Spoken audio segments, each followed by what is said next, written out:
Dear Zachary, A Letter to a Son About His Father is one of the best films I've ever seen. What is it about, you may ask?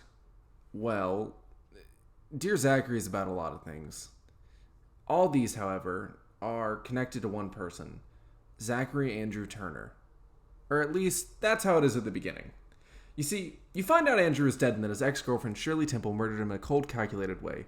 He was shot 5 times. In the face, the chest, twice in the buttocks, and in the back of the head. He also received a blunt trauma to the back of the head. She escapes to Newfoundland and announces that she's pregnant with Zachary's child. This means that the government of Canada let a probable premeditated first-degree murderer walk the streets. I thought it was crazy. Should never be. Should never have been. No, I thought it was insane. Who the hell is the system protecting? I could not believe this was happening. Andrew's parents, David and Kathleen Bagby, moved to Newfoundland to get partial custody of their son's child and are forced to interact with their son's murderer while the Canadian judicial system handles their case. The case moves at a snail's pace, and before justice can be served, Shirley Turner takes Zachary and commits a murder-suicide by giving her child and herself a lethal dosage of lorazepam and then drowning herself in the Atlantic Ocean. Some vicious rage. Someone has done that to someone you love. If the person who did this had been here, I'd kill him. I was trying to do this as a surprise for you and David. Period, no question. Kill him. Strangle that fucking bitch right here, right now. Period, no question. Kill him.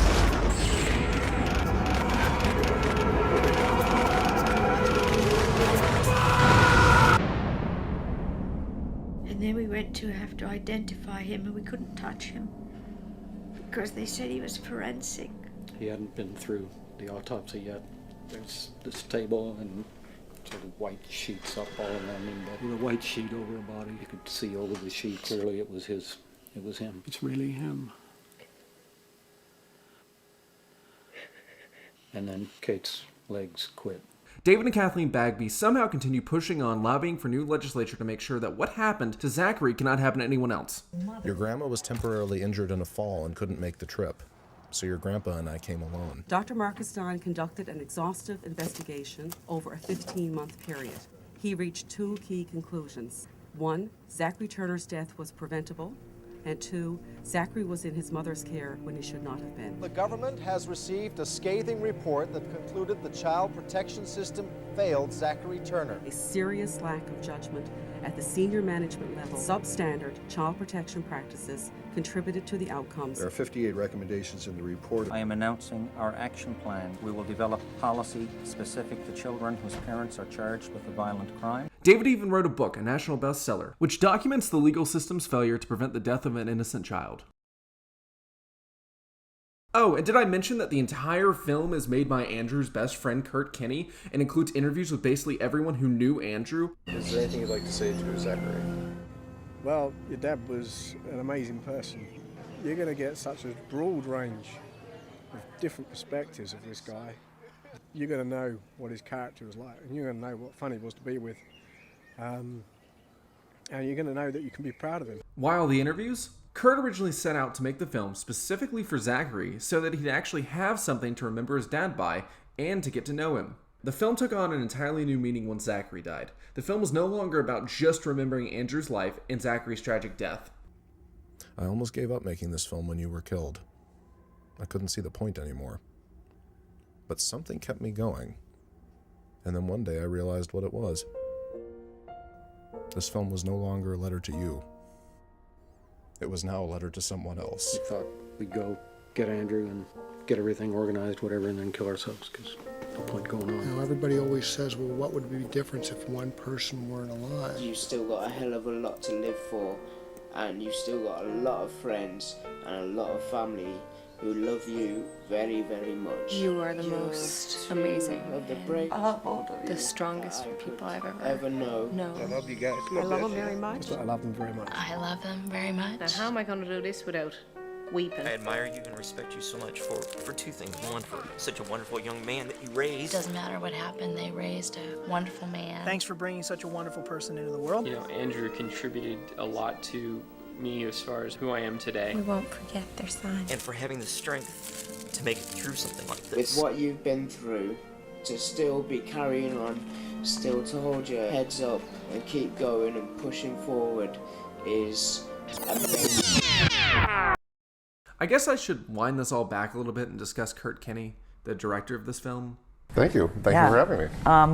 Kurt is an independent filmmaker and composer who studied film at the University of Southern California. There, he won the Harold Lloyd Scholarship for his film editing and made a bunch of very interesting short films.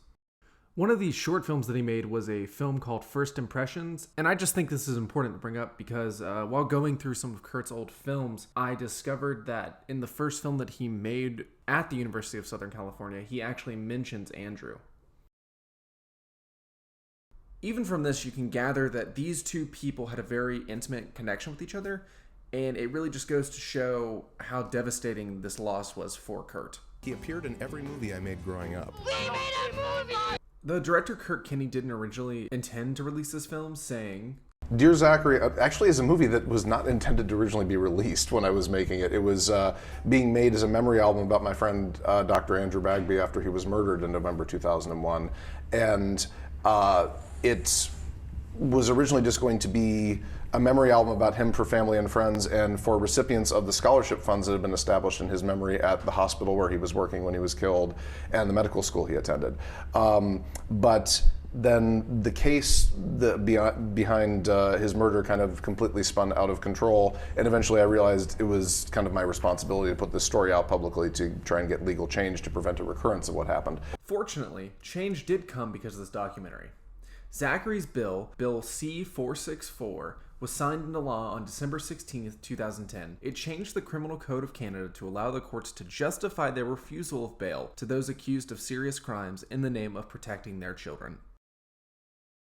The editing techniques that Kurt used in this film were primarily inspired by the works of Alan Berliner, particularly in his cutting style. His use of just stock footage to illustrate what's going on and the way he uses the sound effects and that, it very much inspired me before I went into my documentary Drive-In Movie Memories, which I had made right after seeing one of his movies for the first time, just thinking, but what if the sound effects motivated the cuts, like the popping of the popcorn in the concessions, or that just, I don't know. Dear Zachary feels particularly fast-paced and is never once boring, at least in part due to this style of editing. The shots in this film tend to be either interviews or home footage, but I don't think this is detrimental in any way to the film in the slightest.